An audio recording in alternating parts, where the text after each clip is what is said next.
Gdybyście to mieli w domu, to nie jeden z was mógłby uratować życie swoje, swoich najbliższych, swoich dzieci. Wiesz, ja próbowałem się leczyć ziołami, ale nic mi to nie pomogło. Regeneruję właśnie kości, stawy. Czy my dzisiaj wracamy do tej natury? Czy tam przychodzą same stare babcie? No to byście się zdziwili. Nagle w tym mieście jest brudno, głośno, a jest trudno dostać dobre jedzenie i oni... Bardzo przyspiesza leczenie. Dlatego te rośliny, które są uzbierane w naturze... Setki tysięcy ludzi cię ogląda. Nie chciałabym mieszkać nigdzie indziej niż tylko... Czyta więcej książek człowieku. Dlaczego człowiek umiera, skoro w jego ogrodzie rośnie może służba chorobie, śmierci, to tak?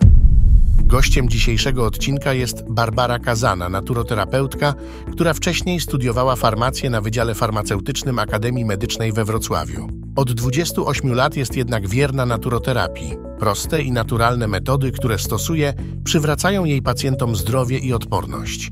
Metody te przekazuje w trakcie spotkań, wykładów i warsztatów. Halo, halo, a czy ty jesteś zapisany już do naszego newslettera? Jeśli nie, to warto, bo właśnie przygotowaliśmy kilka bezpłatnych, zdrowotnych bonusów. Żeby je odebrać, wystarczy zapisać się w linku poniżej. Cześć, z tej strony Grzegorz Kusz, witaj na moim kanale. Dziś wyjątkowym moim gościem Barbara Kazana. No, dzień dobry wszystkim, witam. Bardzo dziękuję za to, że zgodziłaś się dziś przyjechać do nas do Katowic i wystąpić, bo no tak myślę, że mogę śmiało powiedzieć, że jesteś w jakiejś swojej takiej bańce informacyjnej na pewno, taką osobą bardzo, bardzo znaną. Setki tysięcy ludzi cię ogląda. Ja również trafiłem jakiś czas temu na twój kanał. No i wreszcie się pojawiłaś u nas i dziś mam nadzieję, się spotkać, sporo wiedzy tutaj się dowiemy. To może zacznę od czegoś takiego, bo przed chwilką, zanim rozpoczęliśmy tę rozmowę, zaczęliśmy rozmawiać o moim Achillesie, który prawie cały się urwał, mówiąc wprost. No i Basia się pyta, dlaczego dalej to jeszcze Dlaczego tak długo? Bo mówiłeś, że ile? 2 miesiące. 2 miesiące. Dlaczego tak długo? Więc zrobiłeś coś tutaj? Sięgnąłeś po jakiś arsenał metod naturalnych, żeby sobie przyspieszyć ten proces gojenia? Tak. Myślę, że pewnie znasz więcej, ale to mogę powiedzieć, co miałem. Czyli na pewno suplementy z podkowy, takie nastawy, później czerwone światło, potem mata Bemera, później z żywokostu chyba, taką maść. Z żywokostu? Z żywokostu chyba dostałem od jednego z widzów. Bardzo wam dziękuję w ogóle za pomoc. Zresztą matę dostałem od jednego z naszych widzów z Poznania, mi ją przywiózł, więc to bardzo duża pomoc. Widzowie i zielarze są niezawodni. Do tego peptyd, taki, nie pamiętam innego nazwy, to z polecenia Sebastiana Kilichowskiego, który przyspiesza 2 razy szybciej właśnie wzrosty tych tkanek miękkich. Nazywa się chyba BPC 157, nie pamiętam dokładnie. No to były zastrzyki. I jeszcze jakąś tam gamę suplementów. No i oczywiście rehabilitacja od samego początku, czyli żadnego gipsu, żadnego unieruchomienia. To jest bardzo ważne. Jest oczywiście orteza, która pomaga mi się przemieszczać, jak idę gdzieś na miasto, żeby ten Achilles był skrócony. No i tyle wiedziałem. No to jeszcze zostało ci parę rzeczy takich naprawdę ważnych, które można by wprowadzić. Przede wszystkim olej dziurawcowy. I tutaj w tej chwili musiałbyś poprosić zielarzy, żeby ci ten olej dostarczyli. Olej z kwiatów dziurawca. Ten wspaniały czerwony olej. Kwiaty są żółte, ale olej jest czerwony jak krew. I wmasowywanie właśnie tego oleju z kwiatów dziurawca w uszkodzone ścięgna bardzo przyspiesza leczenie. Bardzo. Nie dość, że ten olej ma działanie przeciwzapalne, to ma działanie regenerujące. Najczęściej on jest kojarzony z metodą Broysa, z masażem Broysa, do którego masażysta musi używać oleju dziurawcowego, żeby, uwaga, zregenerowały się krążki międzykręgowe w kręgosłupie. Więc jeżeli się krążki międzykręgowe regenerują po masażu olejem dziurawcowym, to co dopiero ścięgno. A więc powinieneś codziennie sobie naleć odrobinę podgrzanego oleju z kwiatów dziurawca na rękę i porządnie wmasowywać tak gdzieś z pół godzinki przed snem w to zerwane ścięgno. Następna rzecz, maść z żywokostu jest bardzo dobra, ale co by ci szkodziło? Wysłać kogoś zaprzyjaźnionego, żeby ci po prostu wykopał te korzenie żywokostu. Nie ma teraz problemu ze znalezieniem ich, dlatego że żywokosty kwitną i bardzo łatwo jest to rozpoznać. On rośnie na takich podmokłych terenach, na brzegach rzek, wszędzie tam, gdzie jest mokro, na takich łąkach żyznych. I jak po przywiezieniu tych korzeni po prostu odciąć tą część zieloną i korzenie umyć, zetrzeć na tarce albo zmielić w jakimś mikserze i tą papką z korzeni żywokostu okładać właśnie to ścięgno. No to by ci się wszystko zregenerowało błyskawicznie. Po prostu rozsmarować na kawałku bawełnianej tkaniny, położyć sobie na to chore miejsce i zawinąć bandażem elastycznym. I tak na całe noce. No i kolejna rzecz to jest mumio. Mumio, naturalne mumio autajskie. To wygląda tak jakby smoła. Ale w proszku? Czy nie, takie... to jest w postaci takich saszetek, wiesz? Okay. Najlepsze jest w postaci takich małych saszetek i to wygląda jak kawałek smoły, taki rozpłaszczony. To jest 5 gramów. I jakbyś takie coś dostał, no to trzeba rozpuścić te 5 gramów w 250 ml czystej wody, wstrząsać aż to się rozpuści i później je wstawić do lodówki. I zażywasz sobie 5 ml tego roztworu rano na czczo i 5 ml wieczorem przed spaniem. I to mumio zawiera takie ogromne bogactwo mikroelementów, że regeneruje właśnie kości, stawy.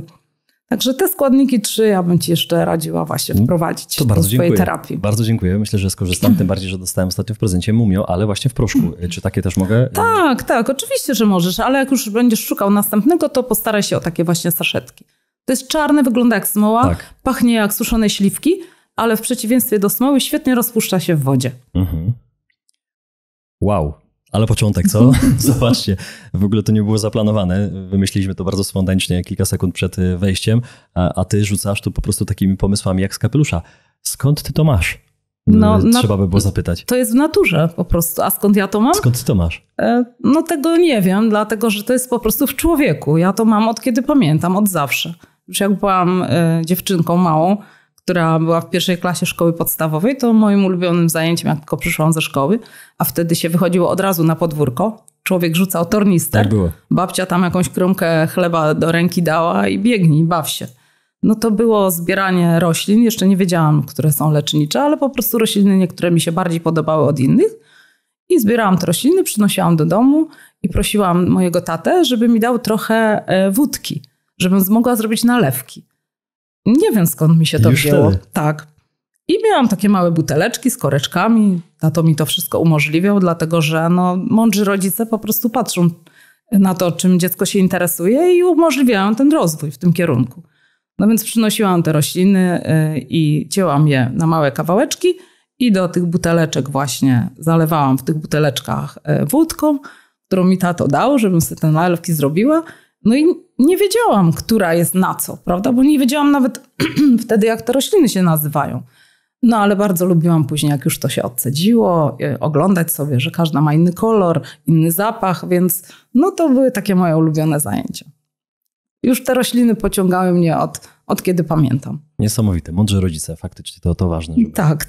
A zwłaszcza tato, bo mama to tak średnio podzielała moje zainteresowania, ale przynajmniej dobrze, żeby jedno z rodziców wspierało swoje dziecko w tym, co ono lubi. Żeby obserwować te dzieci i patrzeć, żeby wspierać to, co te dzieci lubią, a nie wciskać im to, co jest ambicją rodziców.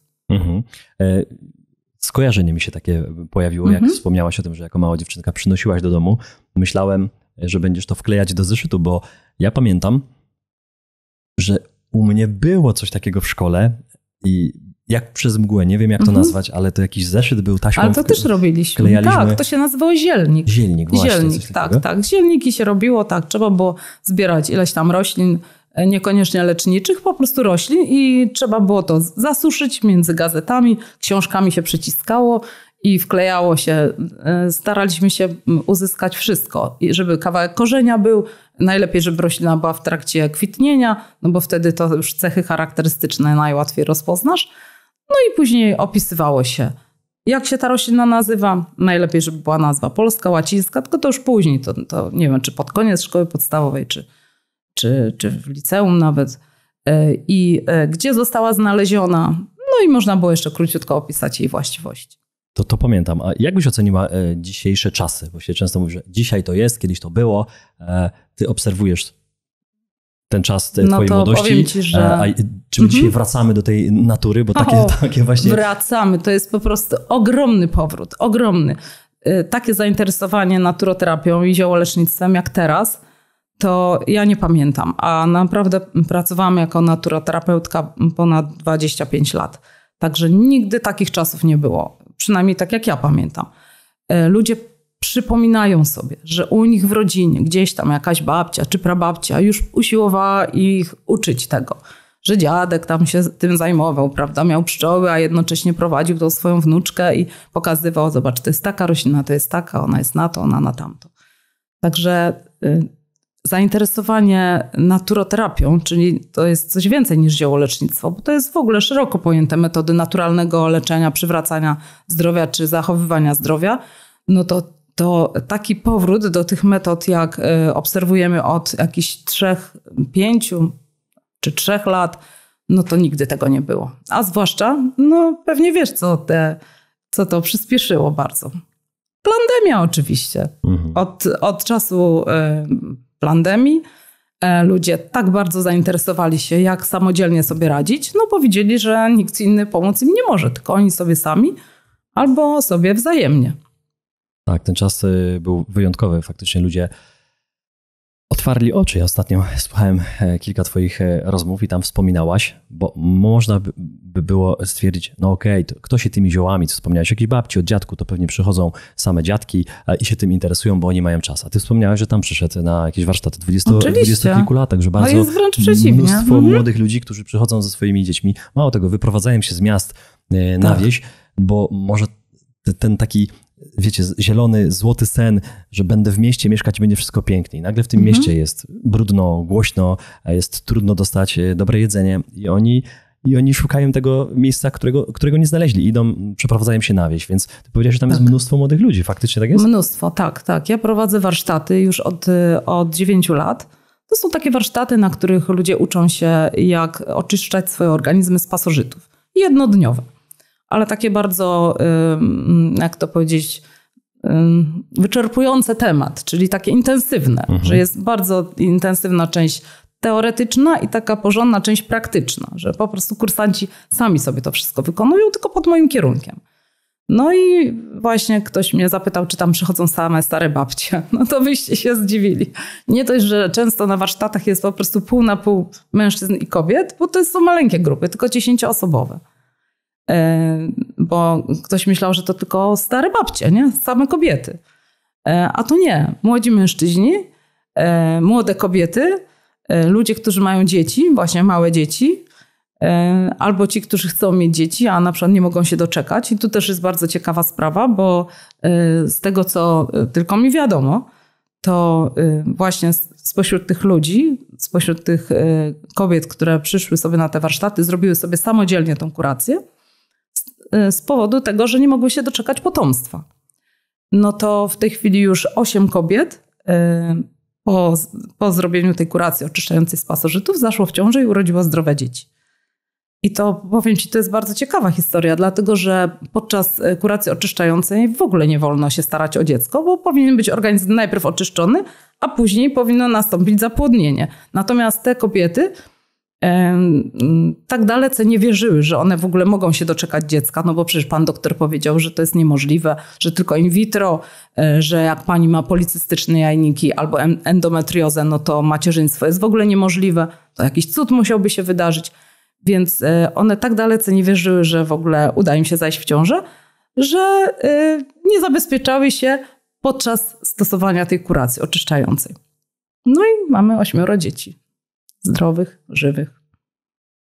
Wielka radość, gdzie kobiety nie mogły mieć albo w ogóle pierwszego dziecka, według lekarzy nigdy, albo miały jedno dziecko, minęło tam 11 lat i po prostu nie mogły się doczekać drugiego.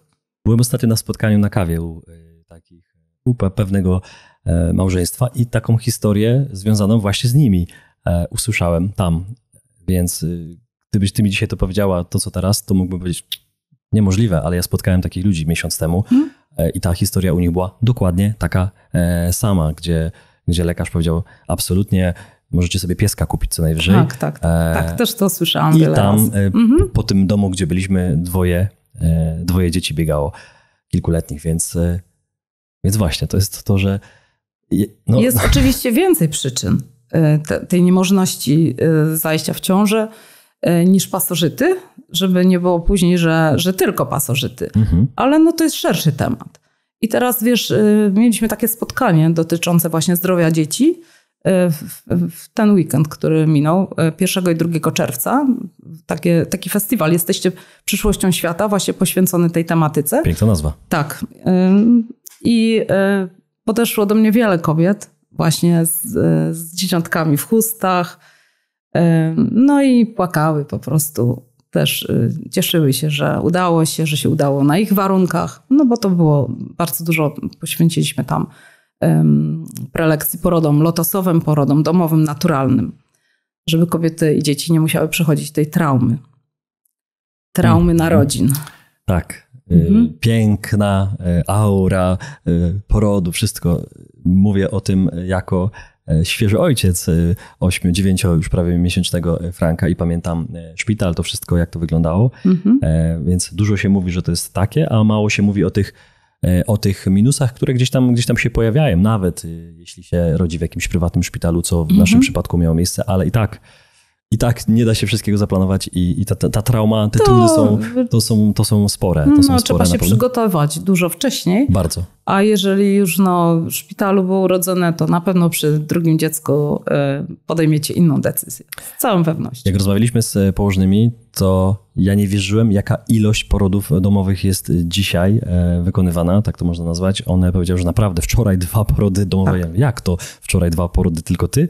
A ona mówi tak, że na mieście jest tyle położnych i to kilkanaście tych porodów po prostu w ciągu... to właśnie od tych 3 lat. Bardzo dużo. Gdy kobiety tak bardzo bały się iść do szpitala. Co się wydarzyło? Myślisz, że... No jak co się wydarzyło? Przyszła pandemia.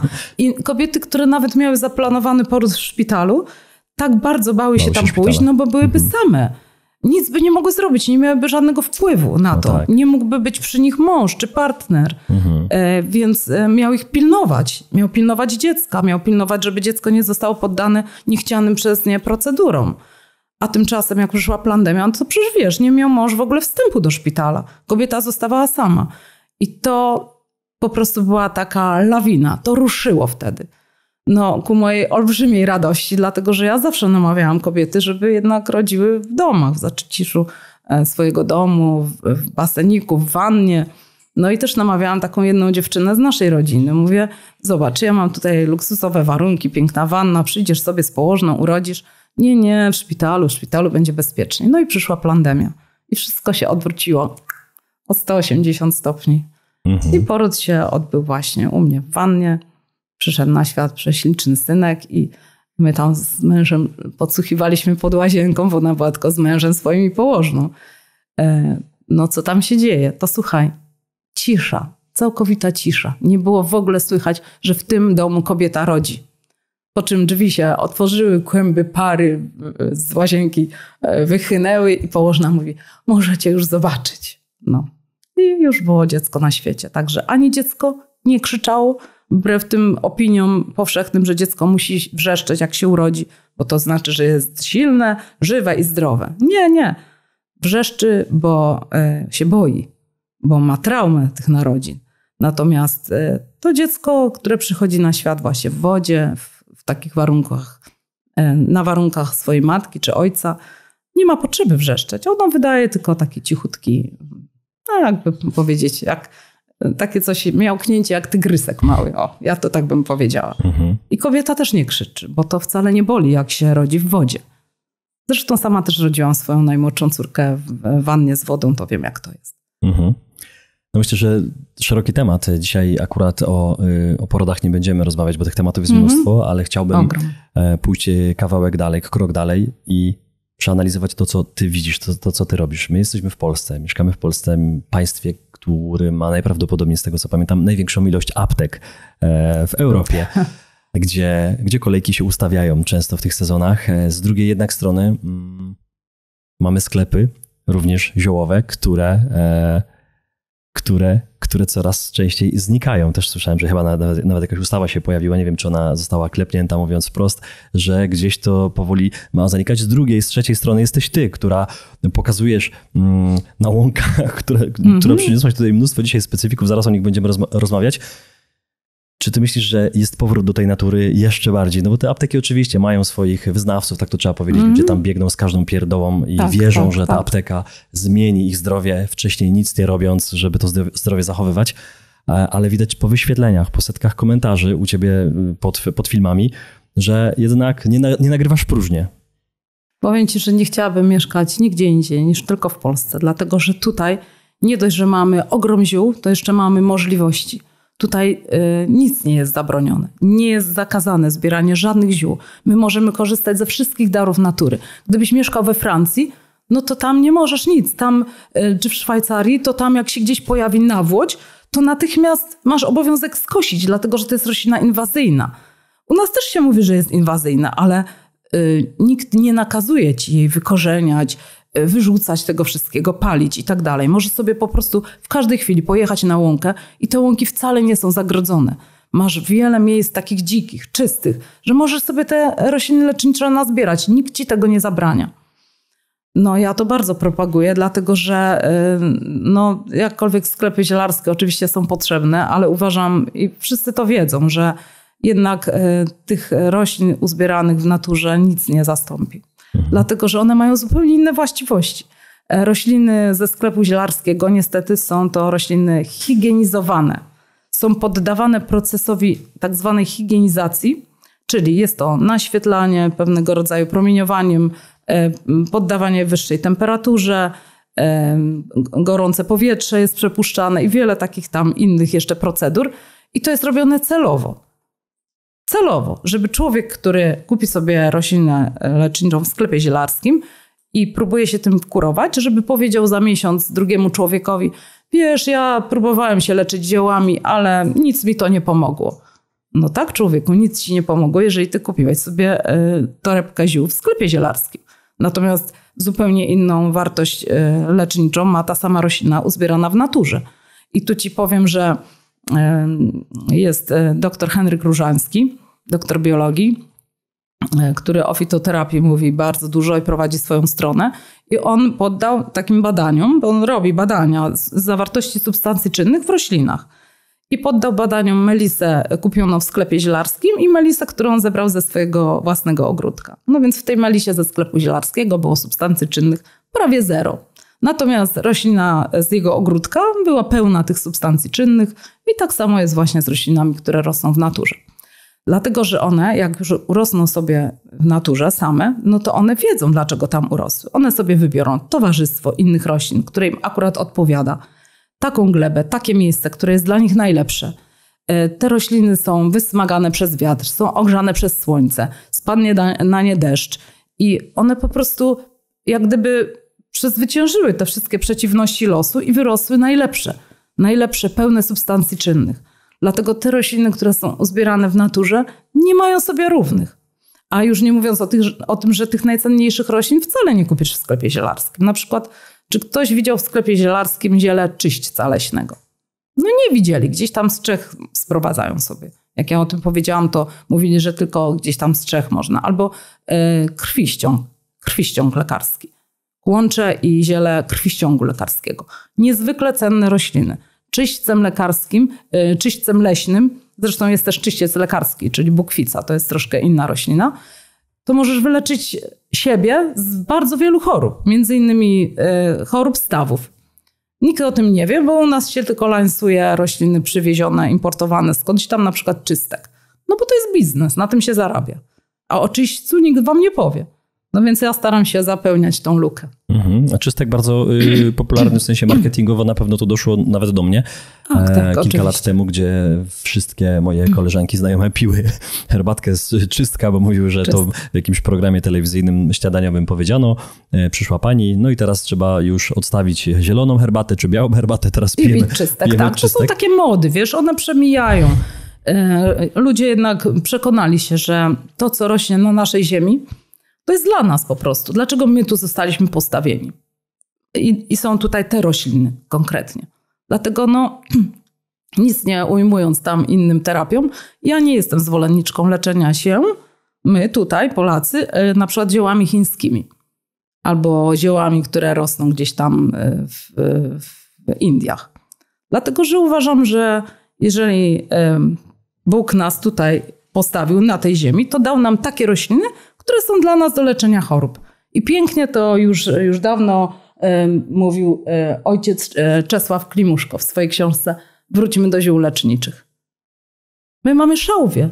My mamy szałwię. Dlaczego my mamy korzystać z jakiegoś czystka czy jakichś tam innych, które u nas nie rosną? Mamy szałwię. Dlaczego człowiek umiera, skoro w jego ogrodzie rośnie szałwia? To jest cytat z tej książki, ale to nie są słowa ojca Klimuszko. Książek przyniosłaś sporo. Myślę, że pokażemy w dalszej części kolejne, ale widzę, A wiesz, dlaczego przywiozłam sporo książek? Bo ja w ogóle lansuję takie hasło. Czytaj więcej książek. Dlatego, że w książkach jest zawarta wiedza, którą możesz przepuścić później przez siebie, przez swoje własne doświadczenia. I to, że komuś się chce czytać książki, to jest bardzo cenne. Dlatego, że najczęściej ludzie mówią daj, na której to było stronie, możesz mi zrobić zdjęcie, ale książka to jest całość. Przeczytasz jedną książkę, nawet jeżeli wiedza z 3 stron tylko tej książki do ciebie dotrze, no to już jest bardzo dużo. To nie jest to samo, jak ktoś ci zrobi zdjęcie i wyśle ci jakiś tam wyszarpnięty z kontekstu fragment. Ale ludziom się nie chce najczęściej i mówią właśnie daj, wyślij mi, gdzie to było. Bo ta książka, ta jedna z moich ulubionych, Hulda Clark, Kuracja życia. O, tu jest ta książka właśnie traktująca o pasożytach i zanieczyszczeniach. Ona ma 477 stron, więc już nie chce im się czytać i mówią, a na której to jest stronie? Możesz mi wysłać skan tej strony? A ja mówię, nie mogę ci wysłać skan tej strony, a to znaczy mogę, ale nie chcę. Dlatego, że ta książka to jest całość. Jak nie przeczytasz całości, jak Hulda Clark doszła w ogóle do tej metody, no to nic z tego nie będziesz miał. Nic nie zrozumiesz tak naprawdę. A więc czytaj więcej książek, człowieku. A widać u ciebie, że to nie jest tylko książka, tylko to jest taki dziennik, bo ty tam po prostu zaznaczasz, widzę, że ta książka jest zmęczona nawet. Tak, i to jest już moja trzecia książka. Trzecia książka, tak. Z której ja non-stop korzystam i mimo, że przeczytam ją już z 10 razy, no to ciągle odnajduję coś nowego. Poprzednie książki po prostu się rozpadły.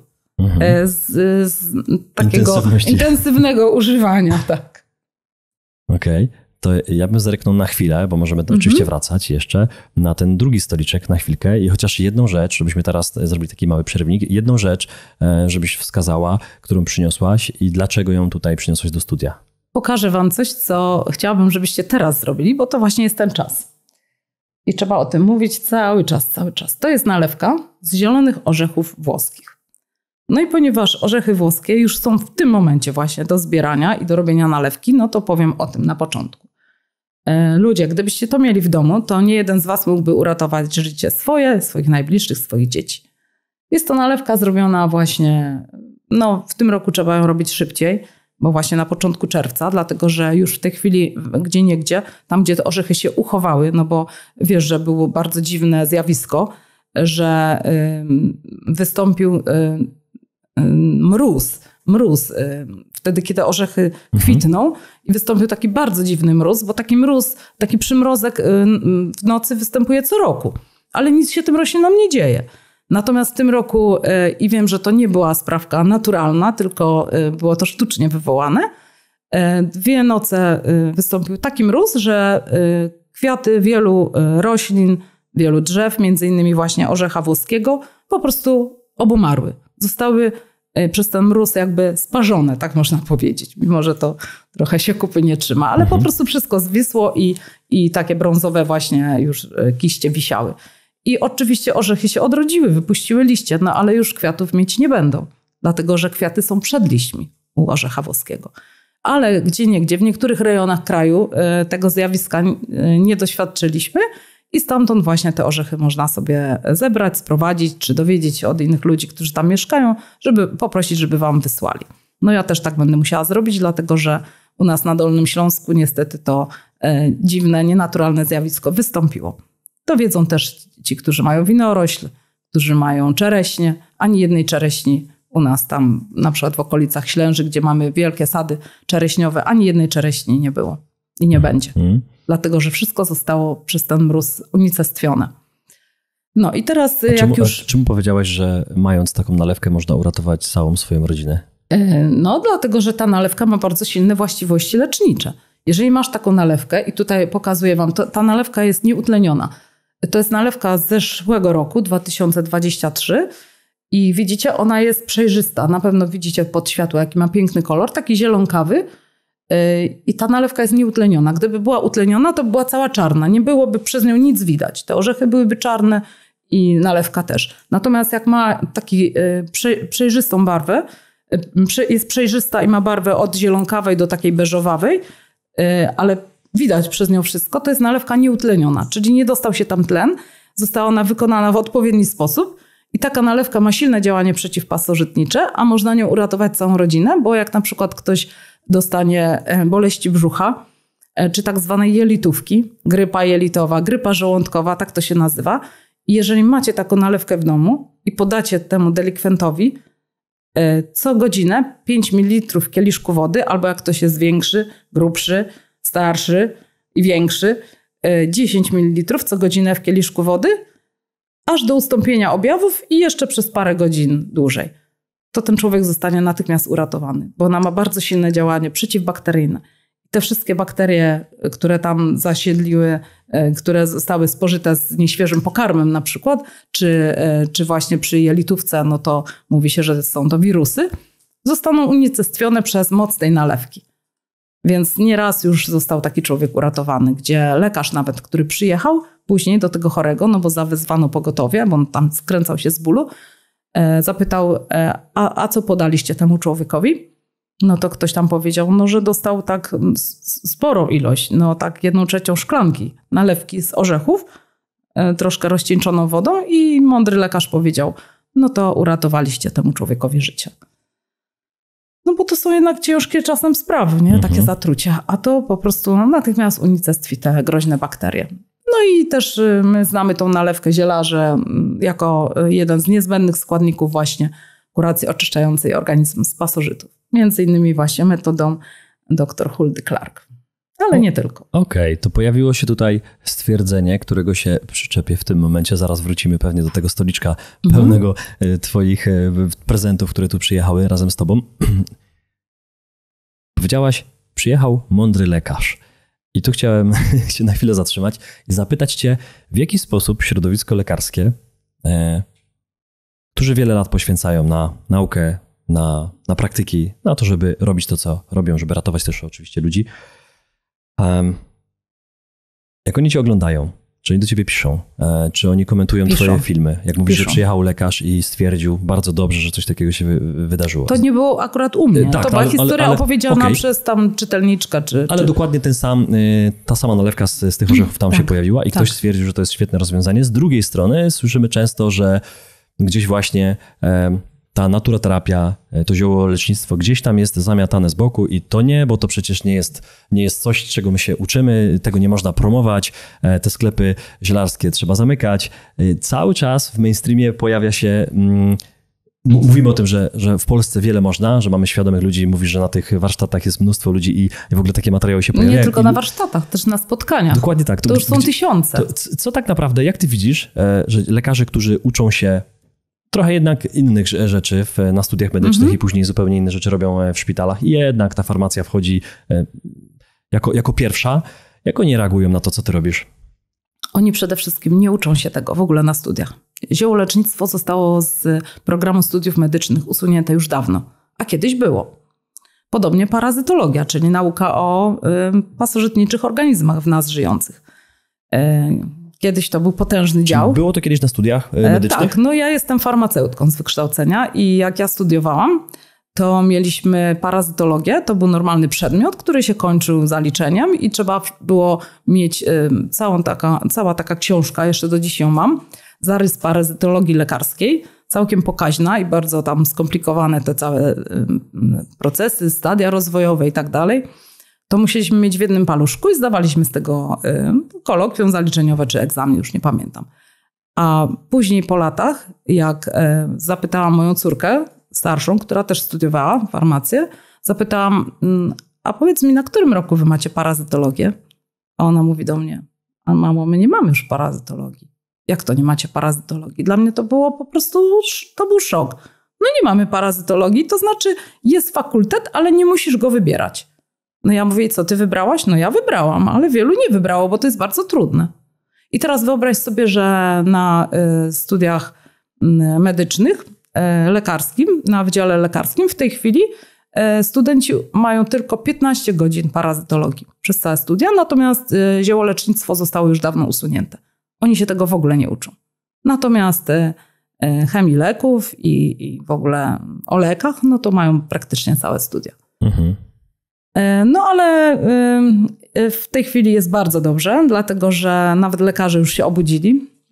Wielu z nich zauważyło, że no przecież też są ludźmi, mają swoje rodziny, swoje dzieci i to, co podawali im do tej pory, po prostu nie działa. A nawet działa odwrotnie do tego, niż by się spodziewali, czyli szkodzi, po prostu szkodzi. Każdy ich ten tak zwany lek chemiczny, czyli tak naprawdę trucizna, wywołuje kolejne choroby.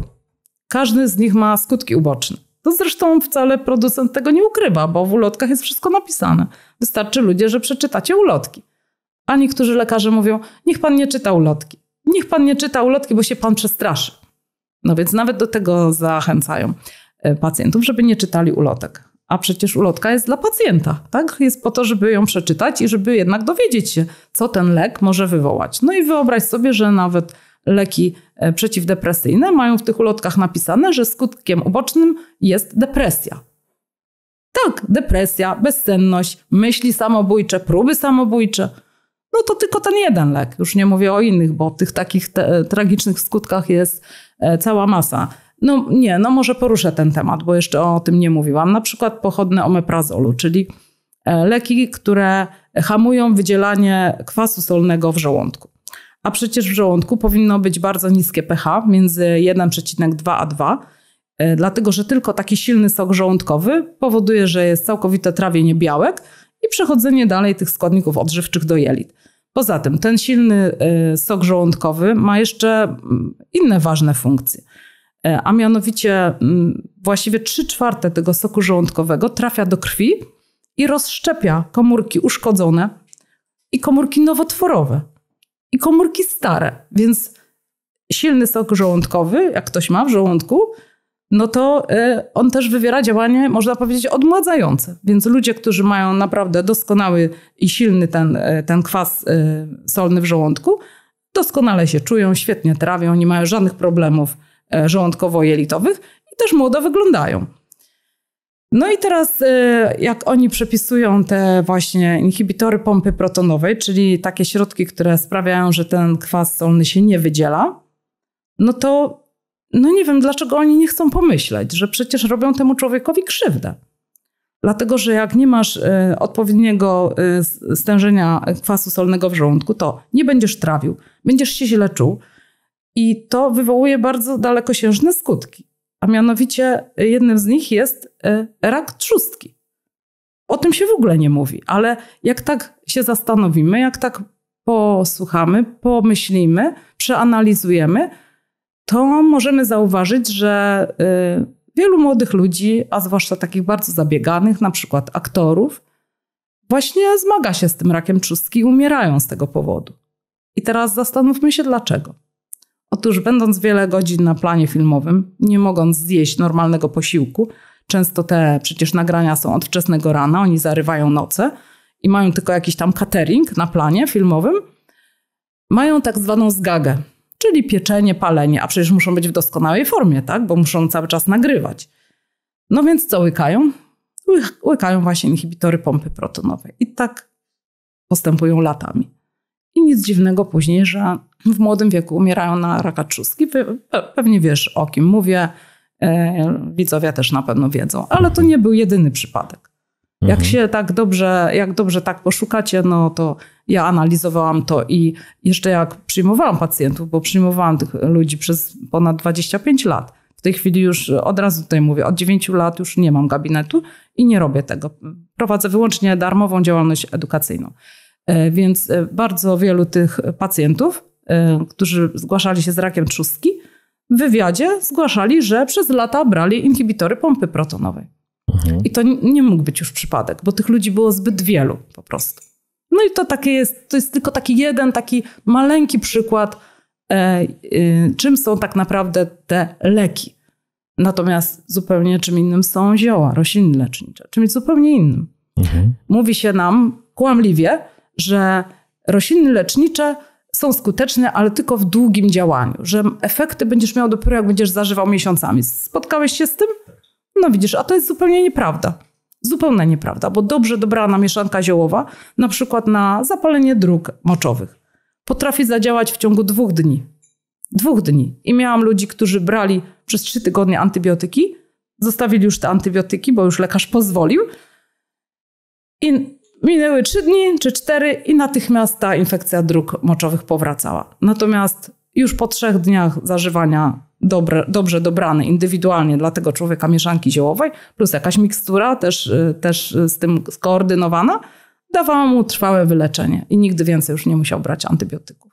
I to są moje obserwacje długoletnie, a nie, że tam obserwowałam tylko jednego człowieka. To jeszcze na zakończenie tej pierwszej części, bo zrobimy krótką, żeby to było bardziej strawne, bo mnóstwo historii, mnóstwo informacji, żebyście z tego zrobili praktykę, żebyście to jeszcze raz przesłuchali, ale coś z tego zrobili. To na koniec, jaka to jest skala zmiany? Bo mówisz, że lekarze do ciebie przychodzą, lekarze do ciebie piszą i przecież widzimy dzisiaj tych lekarzy, którzy nie tylko wychodzą z systemu, albo można powiedzieć, że jedną nogą jeszcze są w systemie, bo czasami finansowo jeszcze są gdzieś tam uwikłani, tak to trzeba powiedzieć. I to często jest jedyny powód, że oni tam jeszcze są. Skala jest ogromna. Ale już wychodzą. Skala jest ogromna i powiem ci, że nawet pracując w tej tak zwanej służbie zdrowia, która służbą zdrowia nigdy nie była, może służba chorobie, śmierci, to tak. Nawet pracując tam można zrobić bardzo dużo, bo oni rozsadzają system od środka. I takich znam mnóstwo. My o nich nie wiemy. To są skromni ludzie, oni działają po cichu, ale to się dzieje, a zwłaszcza to się dzieje od tych 2 czy może 3 lat, czyli od początku pandemii. To paradoksalnie przyspieszyło ten proces. Ja wiedziałam, że tak będzie od samego początku, bo oczywiście od samego początku ludzie, którzy czytają dużo książek, czytają je od wielu lat, a to już 30 lat temu było wiadomo, że coś takiego nastąpi, to oni od razu się zorientowali, co jest grane. I wiemy, że każdy kij ma 2 końce, więc oczywiście to było tragiczne dla ludzi, którzy nie mieli wiedzy, nie mieli zaufania do podszeptów własnego serca, swojej intuicji, ale z drugiej strony to była ogromna radość, dlatego że widzieliśmy, że ten proces zmian, który został gdzieś tam zapoczątkowany, to w tej chwili wybuchł z taką wielką siłą jak ta lawa z wulkanu. I tego, tak jak lawy do wulkanu, już nikt z powrotem nie wciśnie. To będzie trwało i to się zakończy wspaniale, a my jesteśmy teraz w samym środku tego procesu. Będzie się działo. Oczekujcie na drugi odcinek, bo sporo zostało jeszcze i książek, i tych wszystkich różnych specyfików, o których będziemy rozmawiać w drugim odcinku. Celowo zrobiliśmy to właśnie jako krótszy odcinek, żebyście po prostu mieli to bardziej, bym powiedział, strawne, żeby tego nie było Musielibyśmy chyba nagrać z 10. Myślę, że tak. Żeby mogła chociaż wyczerpać temat w 1/3. Myślę, że to się nie uda, ale spotykamy się dzisiaj pierwszy raz. Myślę, że nie ostatni. Dziękuję, Basiu. Dziękuję bardzo. Do zobaczenia. Dziękujemy, że byłeś z nami. Jeśli wciąż odczuwasz dreszcz emocji po naszym show, nie krępuj się pokazać nam tego palcem w górę i zasubskrybować kanał, abyś nie przegapił kolejnych filmów. Nie zapomnij też zanurzyć się w wcześniejszych odcinkach na naszym kanale lub posłuchać ich w formie podcastu. Do zobaczenia!